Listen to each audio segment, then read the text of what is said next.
Selamat pagi, salam sejahtera. Terima kasih kerana memilih channel ini yang pastinya membawakan berita-berita semasa dan sukan di dalam tanah air dan juga luar negara. Sebentar lagi kita akan mulakan berita terkini daripada channel ini. Sila pertimbangkan untuk tekan butang subscribe, like dan share. Salam sejahtera Malaysia, berita seterusnya dipetik daripada malaysiakini.com bertajuk Ulasan Apa Selepas Menghadap Agong.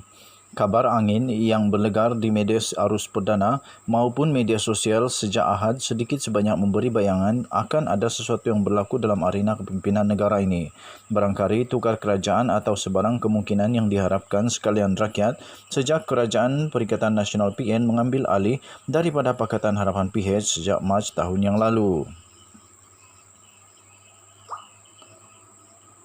Laporan itu menyatakan tentang siri mesyuarat membabitkan pemimpin parti-parti politik dan Yang di-Pertuan Agong Al-Sultan Abdullah Riayatuddin Al-Mustafa Billah Shah. Pertemuan bersama Yang di-Pertuan Agong itu dilaporkan sedang berlangsung selama beberapa hari bermula pada hari ini. Teruskan doa yang baik-baik untuk kepimpinan negara yang kita cintai ini. Berikutan pertemuan ini, rakyat menyandarkan harapan yang tinggi kepada kebijaksanaan Seri Paduka Baginda Yang di-Pertuan Agong dan Raja-Raja Melayu untuk menyelesaikan banyak kemelut yang melanda negara demi kesejahteraan bersama. Suara-suara rakyat semakin gempita kedengaran menzahirkan rasa mereka dengan pelbagai keputusan yang tidak seiringan dengan kepimpinan negara kini yang membuatkan rakyat berasa dipermainkan. Seakan-akan mereka tidak menghormati apatah lagi mengambil peduli tentang rakyat dalam mendepani pandemik yang sangat mencabar ini. Sejak kerajaan diambil alih selama 15 bulan, mereka seolah-olah berasa selesa dengan apa yang telah diperjuangkan oleh kerajaan terdahulu.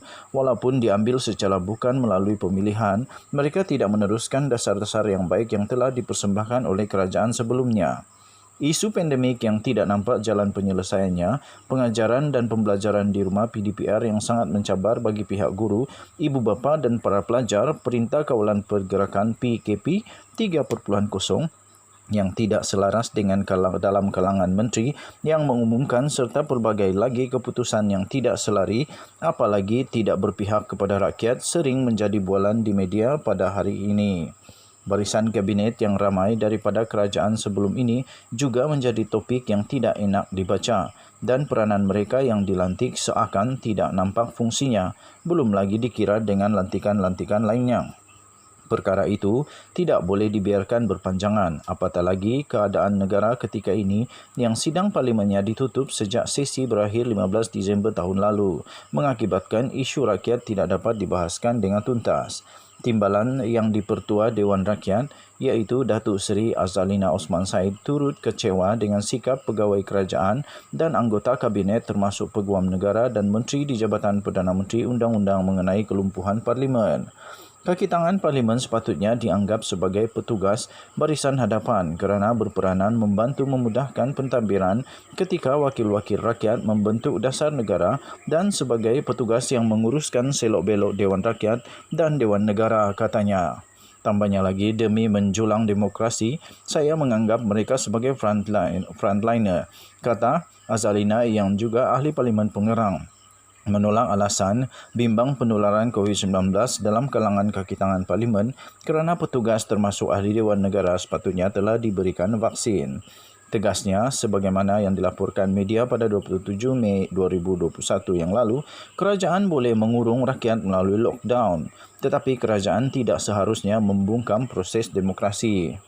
Katanya, kami cukup merana berkompromi dengan hak demokratik dan hak asasi individu kami demi satu krisis kesihatan awam semata-mata. Keadaan rakyat yang sangat semakin terhimpit dengan keadaan barangan, keperluan harian yang meningkat, lockdown, dibuang kerja maupun keadaan lain yang mengganggu berikutan pandemik yang berlaku, maka kabar Yang di-Pertuan Agong berkenan pemimpin parti-parti politik menghadap baginda seakan harapan yang tinggi dizahirkan rakyat di laman sosial mereka.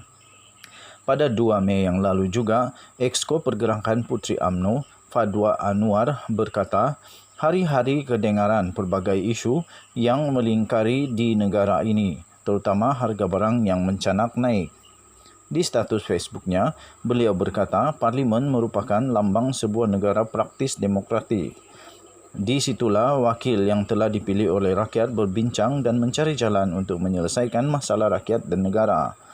Katanya, politik ini untuk rakyat, bukan soal siapa kerajaan, siapa pembangkang. Politik juga bukan perniagaan, tiada istilah untung rugi. Jika politik bagus, rakyat senang, negara maju. Jika politik ke laut, rakyat susah, negara mundur. Sifir mudah, katanya. Oleh yang demikian, beliau menggesa ahli parlimen dibuka, agar parlimen dibuka dan bersidang seperti biasa. Katanya, kalau takut sangat sebab 60% ahli parlimen sudah berusia, pakailah pakaian pelindung diri PPE masa bersidang. Yang penting dengar isu rakyat. Rakyat tengah susah sekarang ni. Janganlah terlalu seronok dengan kuasa, tegasnya lagi. Banyak isu atau lebih tepatnya masalah yang tidak dapat ditemui jawapan maupun tindakan apabila parlimen ditutup. Seperti kata Presiden UMNO Ahmad Zahid Hamidi pada 22 Februari 2021 yang lalu yang menyifatkan demokrasi negara ini telah dikafankan selepas parlimen digantung susulan proklamasi darurat. Begitu juga kata mantan Timbalan Perdana Menteri yang juga pengerusi Majlis Penasihat PKR Dr. Wan Azizah Wan Ismail. Ia termasuk isu kesenjangan ekonomi, kesihatan mental rakyat, keganasan rumah tangga dan pendidikan. Katanya, ekonomi rakyat semakin terjejas, harga barangan semakin meningkat, pendapatan semakin meruncing, simpanan semakin mengering, kehidupan rakyat semakin menghimpit dan keluarga hidup sengsara. Realitinya, telah banyak ahli-ahli politik dan rakyat bersuara dengan tindakan yang dilakukan pemerintahan sekarang.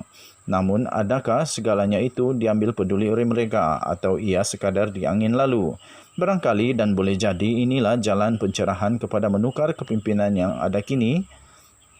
Kita sebagai rakyat terus patuhi SOP yang ditetapkan oleh Kementerian Kesihatan Malaysia. Duduk di rumah, teruskan peperangan kita menghapuskan pandemik yang melanda ini.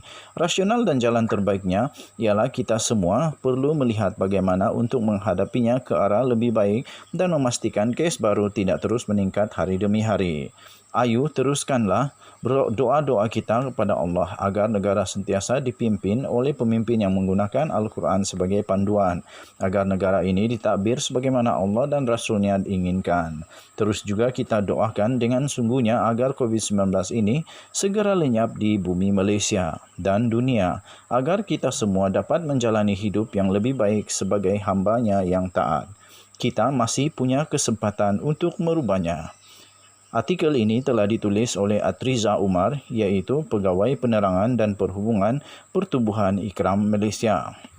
Artikel ini dan tulisan ini tidak semestinya mencerminkan pendirian daripada Malaysia kini. Tulisan ini juga tidak semestinya dan tidak mencerminkan pendirian daripada channel ini, The Twin TV. Sekian berita. Kita jaga kita lawan COVID sampai menang. Kita doakan yang baik-baik untuk pemimpin-pemimpin negara kita Malaysia. Kita jumpa lagi. Selamat pagi Malaysia.